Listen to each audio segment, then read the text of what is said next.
Владимир Алексеевич, в свободном доступе размещена информация, в частности, вот, что Генеральная прокуратура России взяла на контроль расследование дела о возможных нарушениях природоохранного законодательства в национальном парке Югы-2. Ну, речь о небезызвестной поездке зеленых, рыбалки и так далее. Можете прокомментировать? Поездка была, это были сторонники, сотрудники Greenpeace, которые прибыли с визитом в национальный парк Юга-2.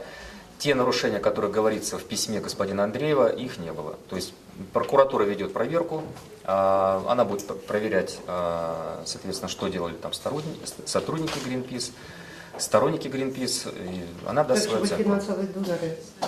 Сторонники, это имеется в виду финансовые доноры, то есть люди, которые